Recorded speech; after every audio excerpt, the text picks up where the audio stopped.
إن الحمد لله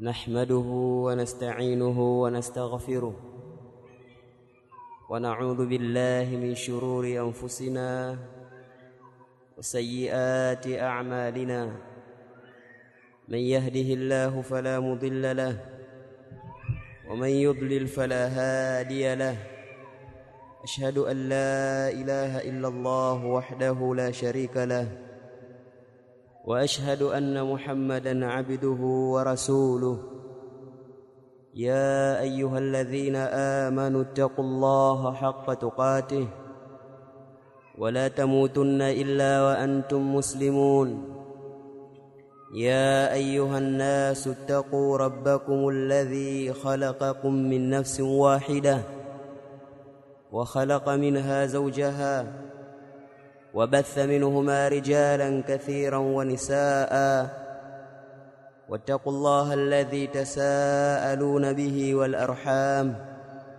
إن الله كان عليكم رقيبا يا أيها الذين آمنوا اتقوا الله وقولوا قولا سديدا يصلح لكم أعمالكم ويغفر لكم ذنوبكم ومن يطع الله ورسوله فقد فاز فوزا عظيما أيها الناس عباد الله فإن أصدق الحديث كتاب الله وخير الهدى هدى رسول الله صلى الله عليه وسلم وشر الأمور محدثاتها فإن كل محدثة بدعة وكل بدعة ضلالة وكل ضلالة في النار أوصيكم ونفسي أولا بتقوى الله عز وجل فإنه قد فاز المتقون. Baada ya utangulizi huo wa kumhimidi Allah subhanahu wa ta'ala na kumshukuru yeye pamoja na kumtakia ziada ya swala na salamu mtume wetu Muhammad sallallahu alayhi wasallam, tukiwa tunaendelea daura yetu, daura inayohusisha kina mama wa Kiislamu katika Masjid Ibn Baz Mtimkavu Makorora, ambapo leo biidhnillah tabaraka wa taala huenda ikawa ndio hitimisho la risala yetu hii, risala ya Sheikh Rashid Muallim Mahmud Al-Shafi'i hafidhahullahu ta'ala wa ra'ah.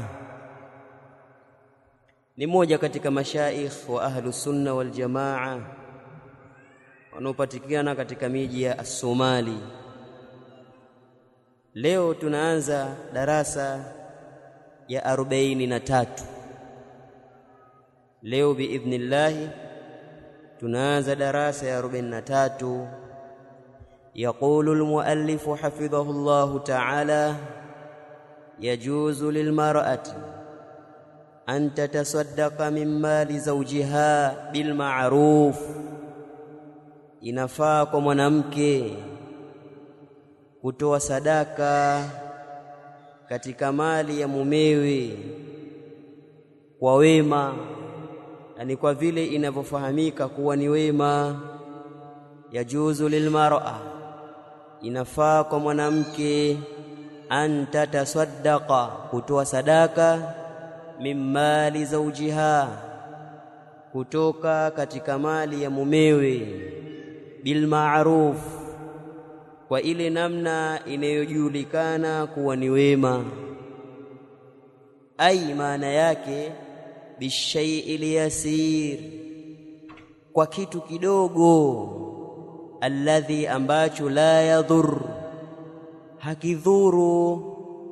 Bishai'il yasir, kutoa sadaka kwa kitu kidogo, alladhi, ambacho la yadhur, hakidhuru kwenye ile mali.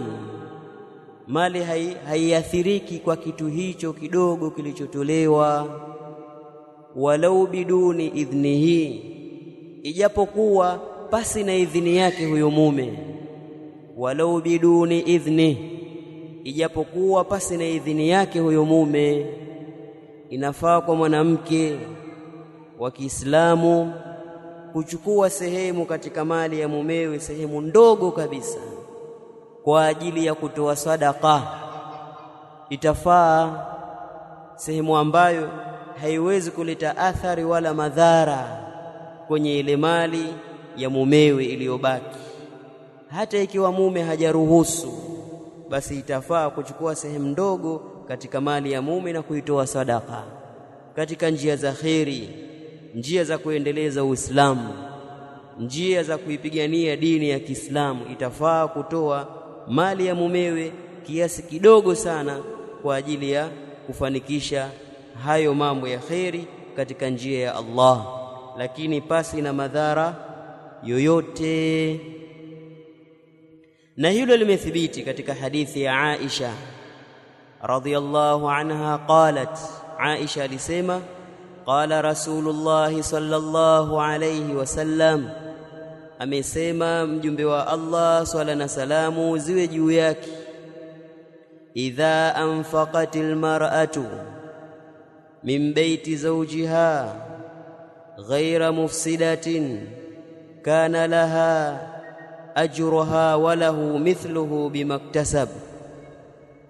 Idha anfaqatil mar'atu min baiti zawjiha, pindi atakapotoa mwanamke katika mali ya mumewe, hali ya kuwa yeye si mwenye kufanya uharibifu, kila alichokitoa hakiathiri, hakufanya israfu kwenye kuchukua mali, kana laha ajruha, kutapatikana kwa mwanamke huyo ujira wake, walahu mithluhu bimaktasab, na atapata yeye huyo mume mfano wa ujira huo kwa kile alichokichuma, sababu yeye ndiye mchumaji. Mke akatoa sehemu ndogo kwa ajili ya sadaka, mke huyo atapata ujira na mume atapata ujira kwa kuzingatia yeye ndiye mchumaji. Walaha bima anfaqat, na atapata yeye mke kwa kile alichokitoa, yani katika hiyo sadaka. Walil khazini mithlu dhalika, na atapata yule mwenye kuitunza hiyo mali, mweka hazina, mfano wa ujira huo. Yule aliyetunza ile mali naye atapata ujira wake, min ghairi an yantakhisa min ujurihim shay'a, pasi na kupungua katika ujira wao chochote. Mume atapata ujira, mke atapata ujira, na kama kuna mtu aliitunza ile mali ambayo mke ameitoa sadaka kiasi kidogo, naye mtunzaji wa hiyo mali atapata ujira pasi na kupungua chochote katika ujira wao. Sio kwamba atapunguziwa ujira wake mke apoe mume, la, kila mmoja atapata ujira wake kamil kulingana na ukubwa na uzito wa hiyo sadaka iliyotolewa. Kwa hadithi hii ndani yake kuna dalili ya kuwa mwanamke anaweza kuchukua sehemu katika mali ya mumewe, sehemu ndogo ambayo haidhuru, haileti athari, akatoa sadaka. Sio akenda akaeka kufanya mchezo wa vikoba, au akapeleka kwenye kibati, au akapeleka kwenye upatu, la, kwa ajili ya kutoa sadaka, kuipeleka kwenye mambo ya dini, mambo ya Uislamu. Itafaa kufanya hivyo walau biduni idhnihi, ijapokuwa pasi na idhini yake huyo mume. Hata kama hajakuruhusu, limetokea jambo la kheri, unajua mume wangu kuna pesa yake ameweka pale 10,000, ukatoa 1,000 au ukatoa 500 ukatoa sadaka, zilizobaki ukaziwacha, haiathiriki pesa kwa sababu ya kidogo ulichokitoa wewe, kwa itafaa. Lakini pia tegemea, ikiwa mume atakuwekea wazi hata kidogo pia usitoi katika mali yake, basi haifai kukitoa hicho kidogo. Na hilo limethibiti katika hadithi ya Umama al-Bahili, katika hadithi ya Umama al-Bahili qala kasema sami'tu Rasulullah sallallahu alayhi wasallama la tunfiqu almar'atu shay'an min baytiha illa biidhni zawjiha, asitoe mwanamke chochote kutokea nyumbani kwake isipokuwa kwa idhni ya mume wake. Asitoe mwanamke chochote nyumbani kwake isipokuwa kwa idhni ya mumewe. Faqila ya Rasulullah, pakasemwa ewe mjumbe wa Allah, wala taama, wala chakula vile hatuwezi kutoa kuwasaidia wengine hadi waume zetu waturuhusu? Qala, mtume akasema dhaka afdalu amwalina, hiyo ndiyo mali yetu iliyo bora zaidi. Katika mali bora tukufu kubwa basi ni hiyo kula. Pia hadithi hiyo wanawachuoni wametolea hoja kwamba kitu ashay'u thamin, kitu chenye thamani haifai kukitoa isipokuwa kwa idhni ya mume. Kwa mume akikupangia usitoe chochote kwenye mali yangu hata iwe kidogo, basi haitafaa.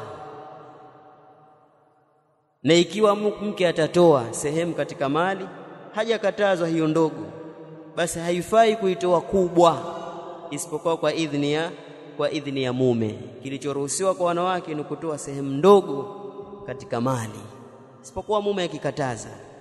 Na idhni ziko mbili.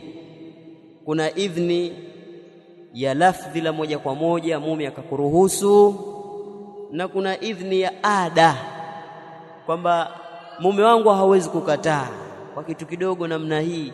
Wajua kwamba hawezi kukataa wala kukasirika wala kugomba wala kudai alipwe. Ada kikawaida tu watu wajua kwa hiki mume hawezi kudai, basi hiyo pia ni idhni. Lakini kwa upande mwingine, tukija upande huo mwanamke kuchukua mali ya mume, pia imethibiti itakapokuwa mume hatoi nafaka, hatoi matumizi ndani ya nyumba yenye kutosheleza kwa familia yake, mkewe na watoto wake, ima hatoi moja kwa moja au anatoa sehemu ndogo ambayo hata nusu ya kile kinachohitajika hakifikii, amekuwa ni bakhili, uwezo anao.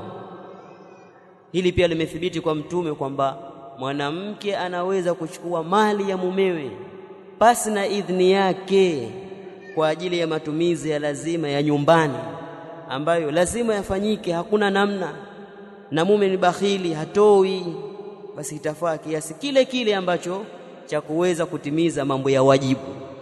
Sio kuanza kuweka mabando sasa, kupeleka kwenye vibati na vikoba, la, kiasi cha matumizi ya nyumbani. Kama ilivyothibiti hilo kutoka kwa Aisha, Allah mridhie, kwamba Hindu bintu Utbah radhiyallahu anha qalat, Hindu alimwambia mtume, ya Rasulullah, inna Aba Sufyan rajulun shahihun wa laysa yu'tini ma yakfini wa waladi illa ma akhadhtu minhu wa huwa la ya'lam. Ewe mjumbe wa Allah, hakika Abu Sufyan ni mtu bakhili, hanipi mimi ambacho kinanitosheleza na watoto wangu, anatoa kiasi kidogo, hakitoshi kwenye matumizi ya lazima, isipokuwa kitatosheleza ikiwa nitachukua katika mali yake hali ya kuwa yeye mwenyewe hajui, hapo iweza kutosha. Mtume akasema, khudhi ma yakfiki wa waladiki bil ma'ruf, basi kama ni hivyo, chukua kile kinachokutosheleza wewe pamoja na watoto wako, lakini kwa namna inayofahamika kuwa ni wema. Usifanye israfu wala usifanye matumizi zaidi ya yale ya lazima ndani ya nyumba, wewe na watoto wako, ndo bil ma'ruf, pasi na madhara yoyote na israfu yoyote. Kwa itafaa hilo pia katika mlango wa nafaka, ikiwa haitoshelezi na pesa au mali ipo, mume hatoi, basi mke ameruhusiwa kuchukua kile ambacho kitatosheleza kwa ajili ya matumizi ya lazima ya nyumbani, hata ikiwa mume hajui. Ad-darsu ar-rabi' wal 40, darasa ya 44. Idha halafatil mar'atu ala waladiha au zawjiha bishai'in, pindi atakapoapa mwanamke kwa mtoto wake au mumewe kwa jambo lolote lile. Idha halafatil mar'a, atakapoapa mwanamke ala waladiha, dhidi ya mtoto wake, kwamba sitokusemesha tena wewe, mtoto wake anamwambia akaapa, wallahi sikusemeshi tena. Au zawjiha, au mumewe akala kiapo kwamba hatomfanyia kitu fulani mumewe, bishai'in, kwa jambo lolote lile, akamwapia mtoto wake au mume wake. Wa kana al-afdalu an tataraja an hadha al-halaf, na ikawa kilicho bora zaidi ni kurudi yeye kuacha kiapo hichi. Wa kana al-afdalu, na ikawa kilicho bora zaidi, an tataraja, ni kurudi yeye, kujirudi sasa, an hadha al-halaf, kukiacha kiapo hichi. Akakaa baadaye akafikiria, akajiona kwamba amekosea, tena ameshaapa, kilicho bora asengeapa, kosa lile lafutikaje sasa? Akaona kwamba bora ni vingine, sio hivi nilivyofanya hadi kufikia kuapa. Akajua kwamba amekosea, au kilicho bora si kufanya vile, ikafikia hatua ya kuapa si bora. Anafanyaje? Fayajibu alaiha, basi kutawajibika juu yake, kutapasa juu yake mwanamke huyo, antukaffira an yaminiha, kutoa kafara ya kiapo chake. Antukaffira an yaminiha, kutoa kafara ya kiapo chake. Wata'tiya alladhi huwa khairun, wata'tiya alladhi huwa khairun, taweka fatha kwenye ya, wata'tiya alladhi huwa khairun, na afanye kile kilicho bora zaidi. Anatakiwa yeye atoe kafara ya kiapo, avunje kile kiapo kwa kutoa kafara na kufanya kile ambacho ni bora zaidi, alichokiona ni bora. Aachane na kile kiapo alichowapa dhidi ya mwanawe, dhidi ya mtoto wake. Anatakiwa atoe kafara ya kiapo na afanye kile kilicho bora, kilichomdhihirikia. Lihadith, na hilo ni kwa sababu ya hadithi ya Mtume aliposema, inni wallahi insha Allah, hakika mimi naapa kwa Allah, akipenda Allah, la ahlifu ala yaminin fa ara ghayraha khayran minha illa kaffartu an yamini wa ataitu alladhi huwa khairun. Mtume anasema, inni wallahi insha Allah, hakika yangu mimi naapa kwa Allah, akitaka Allah, la ahlifu ala yamini, sitoapa kiapo cha yamini. La ahlifu ala yamini, sitoapa kiapo cha yamini, kwa maana sitoapa kiapo chochote. Fa ara ghairaha khairan minha, na nikaona kisichokuwa hicho ndio bora zaidi. Fa ara ghairaha, na nikaona kisichokuwa kiapo hicho, yani nikaona kitu kingine kisichokuwa kiapo hicho, khairan minha, ndio bora zaidi kuliko kiapo hicho. Illa kaffartu an yamini, isipokuwa nitatoa kafara ya kiapo changu. Wa ataitu alladhi huwa khairun, nitafanya kile kilicho bora zaidi. Hakika yangu mimi naapa kwa Allah, sitoapa kiapo cha yamini, sitoapa kiapo chochote. Fa ara ghairaha khairan minha, na nikaona kisichokuwa kiapo hicho ni bora zaidi, yani nikaona kitu chengine ni bora kuliko hichi nilichokiapia. Illa kafartu an yamini, isipokuwa nitatoa kafara mimi ya kiapo changu, nitakivunja kile kiapo, nitatoa kafara kwa ajili ya kiapo hicho. Wa ataitu alladhi huwa khairun, na nitalifanya lile ambalo ni bora zaidi. Mtume anasema hivyo, mimi sitoapa kisha nikaona kuna kitu kingine bora kuliko hichi nilichokiapia, basi nitakivunja hichi nilichokiapia, nitakifanya hicho ambacho nimeona kuwa ni bora zaidi. Rawahu al-Bukhari. Na hivi ndivyo unavyotakiwa mtu kaapa kutofanya jambo fulani au kufanya jambo fulani kwa kiapo kabisa, kisha akadhihirikiwa kwamba alikosea au kuna jingine bora zaidi kuliko hili lenye malipo makubwa zaidi, au litatengeneza zaidi kuliko hili litaharibu, basi anatakiwa arudi nyuma, avunje kile kiapo chake na atoe kafara, kisha afanye kile ambacho kimemdhihirikia kuwa ni bora, ndio kizuri zaidi kuliko alichokiapia. Thumma qala hafidhahullah, kisha akasema mtunzi, wa kafaratul yamin, na kafara ya kiapo, hiya wajabatun, ni mlo, hiya wajabatun, ni mlo li10 masakin, kwa maskini 10, ni mlo kwa maskini 10, yani kuwalisha maskini 10, uwape mlo wao maskini 10, ndio kafara ya kiapo.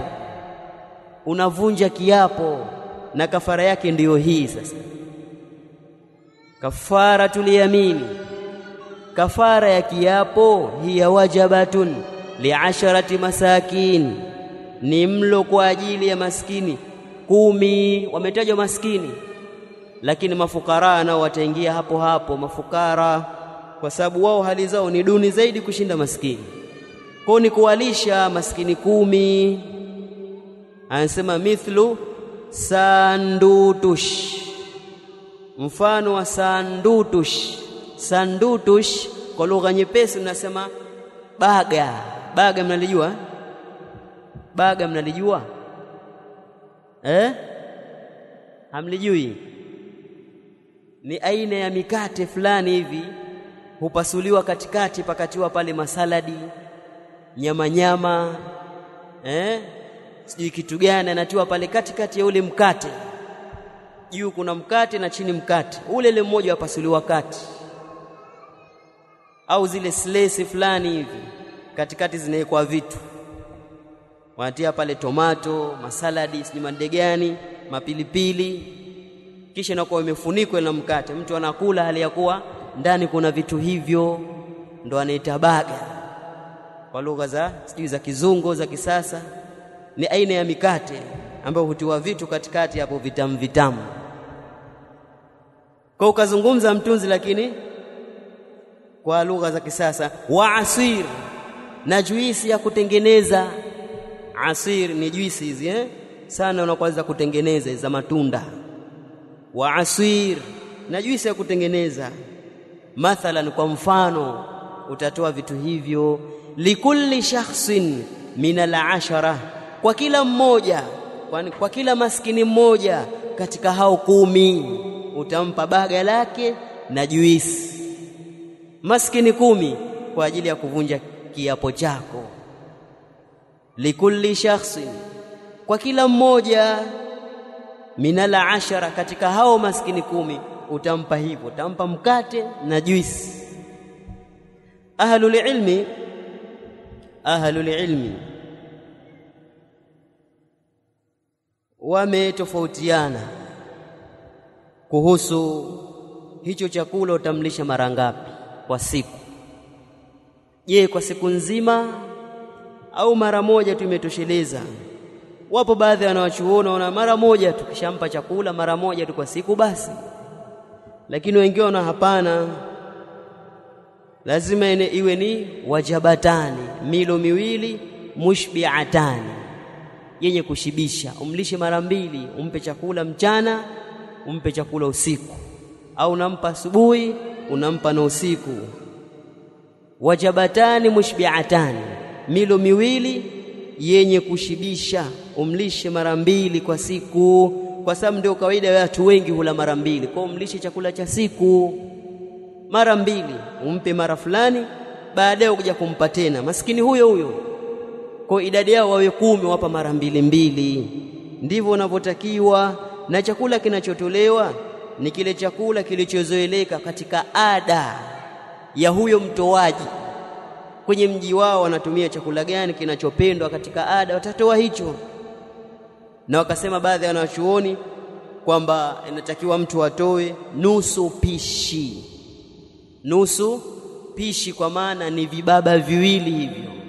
Nusu pishi ni vibaba viwili, kwa mahesabu ya hizi kilo inakuwa ni 1.5 kilo. Utoe 1.5 kilo chakula kilichozoeleka katika mji. Almuhimu unatakiwa ulishi. Ukitoa kwa vibaba, kwa pishi, kwa kilo, chakula tu cha kawaida, ukamnulia maskini chapati, maharage na chai, kula. Baadaye jioni waje tena wamlisha unachojua ambacho kinaliwa katika mji wako kwa sana, unamlisha mmoja huyo na wapili hivyo hivyo na watatu hadi 10. Hiyo ndo kafara ya kiapo. Lakini pia kuna khiari kati ya kulisha, kuvisha au kuacha huru mtumwa, kama lilivyothibiti hilo katika aya. Mtunzi amepita na kauli ya kulisha moja kwa moja basi na kuleta hiyo khiari. Allah subhanahu wa ta'ala katika suratul Maida ameelezea jambo hili, aya 89 anasema: la yuakhidhukumullahu billaghwi fi aymanikum walakin yuakhidhukum bima aqadtumul ayman fakaffaratuhu. ndo hapa samahalu shahid, fakaffaratuhu, basi kafara yake kiapo hicho, kiapo ambacho mmekitilia msisitizo nyinyi. Allah hawachukui nyinyi adhabu kwa viapo vya upuuzi, viapo vile wallahi mimi sijaenda, wallahi kadha. Kuna wengine washazoea hivyo, sivyo vinavyokusudiwa. Walakin yuakhidhukum bima aqadtumul ayman, mtachukuliwa nyinyi hatua, mtachukuliwa makwelini kwa vile mlivyovikokoteza katika viapo, kwamba hivi viapo vya uhakika sasa, sio cha masahara, sio cha upuuzi, hicho ndio kina hatua sasa. Fakaffaratuhu, basi kafara yake kiapo hicho, baada ya mtu akujua nilichofanya si bora, bora nisingeapa, kafara yake it'amu 10 masakin, nikulisha maskini 10, min awsati ma tut'imuna ahlikum, katika kile chakula cha kawaida mnachowalisha jamaa zenu, katika chakula cha kawaida mnachowalisha jamaa zenu. Au kiswatuhum, au kuwavisha wao, au tahariru raqaba, au kuwacha huru mtumwa. Takiwa mualishe au muwavishe au muache huru mtumwa. Mambo mangapi hayo? Mambo matatu. Kwa mtu ana khiari, umeapa baadaye ukajua kwamba nilikosea, kile kiapo hakikuwa mahala pake, si bora, basi unakhiarishwa mambo matatu ili kuvunja kile kiapo. Ima ulishe maskini 10, milo 2 kila mmoja, au kuwavisha maskini hao 10, kila mmoja mtafutie nguo ambayo itakuwa inamstiri, anafaa kuswali nayo, ndio inayotakiwa hapo. Katika zile nguo za kawaida anaweza akavaa ikamstiri na anaweza akaswali nayo, hiyo ndio nitakayoitoe. Maskini 10 unawapa. Au tahriru raqaba, au kuacha huru mtumwa, ukamnunue mtumwa kisha umwache huru kwa thamani yoyote utakayompata. Una khiari kufanya moja katika hayo matatu.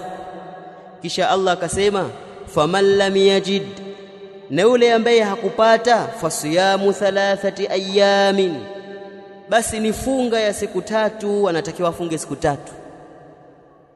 Hakuwa na uwezo wa kulisha maskini 10, au hakuwa na uwezo wa kuwavisha maskini 10, au hakupata mtumwa, hawapo watumwa, au uwezo wa kununua mtumwa hana, anatakiwa sasa afunge siku 3. Hii kufunga hii itakuwa ndo kafara ya kiapo chake, lakini kufunga haiji mpaka yashindikane yote matatu ya mwanzo: kulisha, kuvisha, kuacha huru mtumwa. Yameshindikana, sio kujishindisha kwamba mimi nimeshindwa hali ya kuwa uwezo unao. La, watu wajua kwamba huyu uwezo hana, watu wote wanafahamu. Anaambia kama uwezo huna, sasa fanya suala la kufunga siku 3. Hiyo itakuwa ndo kafara ya kiapo chako. Tumeelewana? الدرس الخامس والأربعون دراسة يا 45 إذا حرمت المرأة زوجها على نفسها pindi atakapomuharamisha mwanamke mumewe juu ya nafsi yake, atakapomuharamisha mwanamke mumewe juu ya nafsi yake, kwa maana atakapojiharamishia mume mwanamke yeye mwenyewe, fahadha laysa lahu hukmu dhihar, basi hili halina hukmu ya dhihari. Fahadha, basi hili laysa lahu hukmu dhihar, halina hukmu ya dhihari. Mwanamke kajiharamishia mumewe. Nini maana ya dhihari? Kwanza, dhihari ni mume kumfananisha mkewe na mwanamke katika maharim zake, au na kiungo katika viungo vya maharimu wake. Mume kumfananisha mkewe na mwanamke asiyefaa kumuoa, au akamfananisha na kiungo cha mwanamke asiyefaa kumuoa, hiyo ndio dhihari. Akamwambia mkewe, mimi nakuona kama mama yangu tu, hiyo ni dhihari hiyo. Au akamfananisha na kiungo cha mwanamke asiyefaa kumuoa, na kuona kama mgongo wa dada yangu, anamwambia mkewe. Kwa ima kumfananisha na mwanamke asiyefaa kumuoa yeye kama dada yake, mama yake, mdogo wake, bibi yake, mama yake mdogo, shangazi yake. Mimi nakuona kama shangazi tu, nakuona kama mama mdogo mimi, amwambia mkewe. Au nakuona wewe mgongo wako au mwili wako wote au hivyo ilivyo, mimi nakuona viungo vyako kama dada yangu, ima yeye mwenyewe moja kwa moja au kiungo. Mwanamme akafanya hivi kwa mkewe, hiyo inaitwa dhihar, na kuna hukumu zake huko zimezungumzwa katika suratu Qad Sami'a, zimezungumzwa pale. Sasa je, mwanamke akifanya hivyo akamwambia mumewe, na kuona kama kaka yangu tu, au mimi nakuona wewe kama baba tu, akajiharamishia mumewe yeye mwenyewe, sababu ni haramu kuanzia hapo sasa kukutana kimwili, mpaka kuna hatua zipitwe. Ikiwa ni dhihari, mume kamwambia mkewe namna hiyo, je, kwa mwanamke inakuwaje? Na yeye ataingia katika hukumu ya dhihari, kuna kafara na hatua za kufanya. Ndio anasema idha haramatil mar'a, pindi atakapoharamisha mwanamke zaujaha, kumharamisha mumewe, ala nafsiha, juu ya nafsi yake, akamwambia nakuona kama kaka yangu, wewe mume wangu nakuona kama baba yangu, je, hiyo itakuwa ni dhihari? Anasema fahadha laysa lahu hukmu dhihar, hili halina hukumu ya dhihari. Dhihari ni kwa mume kumfananisha mkewe, sio mke kumfananisha mume, kwa haliingii katika hukumu ya dhihari. Je, atafanyaje? Anaambiwa fatukaffira kafarata yaminin, basi atatoa kafara ya kiapo. Basi atatoa kafara ya kiapo. Kafara ya kiapo tushaiona, ima kulisha maskini 10 milo miwili kwa siku, au kuwavisha nguo za kawaida ambazo wanaweza kujistiri na kuswali, au kuacha huru mtumwa. Yakishindikana hayo, atatakiwa afunge siku 3 kufululiza, sio kuachanisha, kwa kufululiza. Hiyo ndo kafara ya kiapo. Kwa mwanamke aliyejiharamishia mume kwa kumfananisha na maharimu yake, au kumfananisha na kiungo cha mmoja katika maharimu zake, anaambiwa hiyo sio dhihari, lakini atatoa kafara ya kiapo. Watahdhara fil mustaqbal, fatukaffira kafarata yaminin watahdhara fil mustaqbal, na atatahadhari katika wakati ujao, minal alfadhi almukhalifa lisharia, kutokana na matamshi yenye kwenda kinyume na sheria. Watahdhara na achukue tahadhari mwanamke fil mustakbal, wakati ujao, yani huko masiku ya mbele. Achukue tahadhari ya nini? Minal alfadhi almukhalifati lishariati, kutokana na matamshi yenye kwenda kinyume na sheria. Hatoingia katika hukumu ya dhihari aliyopewa mwanamme, lakini yeye ataambiwa atoe kafara ya kiapo. Hapo sasa atakuwa ule uharamu kujiharamishia mume umeshaondoka, atoe kafara ya kiapo, lakini vile vile achukue tahadhari huko mbele kutokana na matamshi yenye kwenda kinyume na sheria. Hasira na ghadhab zisikupelekee kusema maneno mabaya, sababu baadaye utajutia, utaapa, utafanya maneno kadha, maneno mabaya sana, baadaye utaambiwa utoe kafara hali ya kuwa ni hasira tu zimekupelekea. Uchukue tahadhari kutokana na matamshi yanayokhalif sheria. Ad-darsu sadis wal 40, darasa ya 46. Yajibu ala almar'a, inapasa kwa mwanamke, antubadira litaubati min kaba'iri dhunub, kufanya haraka kutubia kutokana na madhambi makubwa. Yajibu ala almar'a, inapasa kwa mwanamke, antubadira litauba, kufanya haraka kutubia kwa Allah, min kaba'iri dhunub, kutokana na madhambi makubwa aliyoyaingia, afanya haraka kutubia. Lianna al-israra ala al-kaba'iri la yajuz, kwa sababu kuendelea juu ya madhambi makubwa haifai. Lianna al-israra ala al-kaba'iri la yajuz, kwa sababu kuendelea juu ya madhambi makubwa haifai, kuendeleza madhambi makubwa. Waliannaha, na kwa sababu yeye huyo mwanamke, qad tamutu, huenda akafa, wa hiya ala tilka al-kaba'ir, na hali ya kuwa yeye yupo juu ya hayo madhambi makubwa. Waliannaha, na kwa sababu yeye huyo mwanamke, qad tamutu, huenda akafa, sababu hakuna mwenye dhamana na uhai. Wa hiya ala tilka al-kaba'ir, na hali ya kuwa yeye yupo juu ya hayo madhambi makubwa, hajatubu, anatakiwa afanye haraka kutubia, sababu hajui yeye wakati gani atafariki. Famadha taqulu lirabbiha yawma talqahu, basi kitu gani atasema kumwambia Mola wake siku atakayokutana naye? Ikiwa atakufa na madhambi hayo, nini atasema kumwambia Mola wake siku atakayokutana na yeye? Muda alipewa kutubia hajatubu hadi amekufa, ataenda kusema nini kwa Mola wake? Kwa natakiwa afanye almubadara, kufanya haraka litauba, kutokana na kutubia.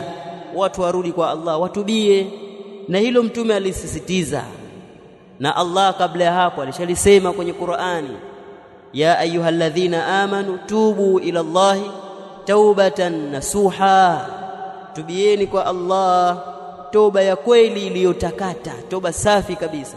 Na mtume anasema katika hadithi sahihi, ya ayuhan nas, enyi watu nyinyi, tubu ila Allah, rejeeni kwa Allah, wastaghfiruhu, na mumtaki yeye msamaha. Fa inni atubu fil yawmi 100 marra, hakika yangu mimi mtume wenu ninarejea na kutubia kwa Allah ndani ya siku moja mara 100. Kwa ikiwa yeye mtume mwenyewe ameshasamehewa madhambi yaliyotangulia na mengine ya mbele yake, anatubia kwa siku mara 100, kwa nini sisi tusitubie? Na hali ya kuwa sisi hatuna ubora wowote kujilinganisha na mtume sallallahu alayhi wasallam. Kwa tauba inatakiwa kila siku, kila muda, kwa kila dhambi kubwa na dogo. Ad-darsu as-sabi' wal 40,